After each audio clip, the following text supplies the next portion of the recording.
that our teachers are having, we are recording so that students who do have to share a device are able to look at their classroom when they're able to. Tecumseh Superintendent is scheduled to speak during one of the governor's news conferences. She will talk about the district's online learning plan and how it will address students with special needs.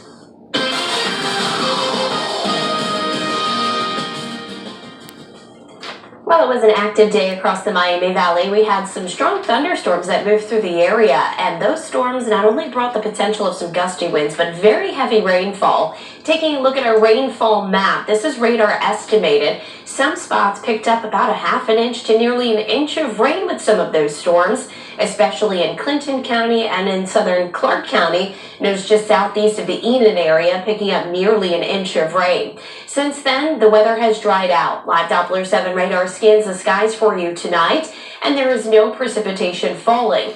In fact, we are looking at a clearing trend with our sky cover for the rest of tonight. Now, with the clearing skies, light winds, and the muggier conditions, that's going to lead to another problem by tomorrow morning, which I'll discuss in just a few moments here. Temperatures have fallen back into the 70s, but not very far. We're going to hold in those 70s for the rest of tonight. In fact, Dayton right now at 79 degrees. Only likely to bottom out near 71 or 70 for an overnight low. Now, I just told you that there's going to be another problem that will develop by tomorrow morning. With the humidity in place, we're going to start to see some areas of patchy fog developing tonight. Already visibility is coming down in a few locations, especially in those areas that picked up some of that heavier rain earlier on today. Our Futurecast visibility map shows that it will be very spotty in nature for tomorrow morning, but where that fog forms, it could become locally dense. So make sure you check in with meteorologist Kirsty Zontini in the morning as you head out to hit the roadways as to where those denser spots have formed. Tomorrow's forecast shaping up much like today, hot and humid. We get to 91 degrees for a high, but with the humidity, once again, those heat index values soaring close to the triple digits. Futurecast will show that we will stay dry for tomorrow. There's an outside chance for a stray shower that may skim through during the afternoon, but I'm not anticipating anything like we saw out there today. That changes though on Thursday. We'll see a little bit more in the way of cloud cover, and towards the afternoon, some scattered showers and thunderstorms move in. And once again, there is that potential for a thunderstorm to become severe. Most of the Miami Valley, especially north of I-70, is looking at that risk for an isolated severe thunderstorm as we're under a marginal to almost slight risk as you get towards Wapakoneta and northern Mercer County near Salina.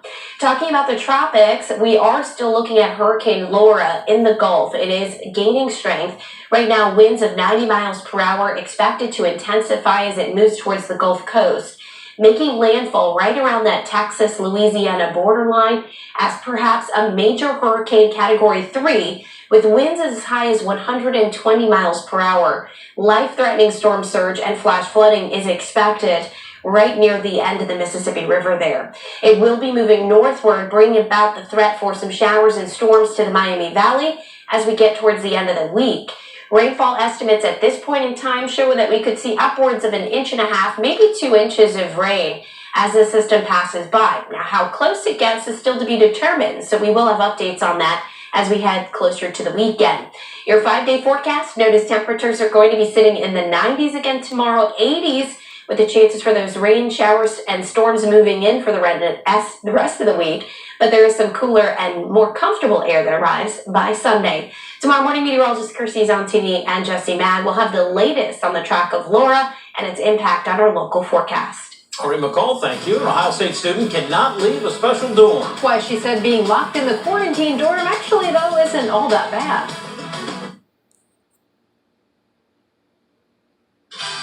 Cedar Hill Furniture, you're gonna love the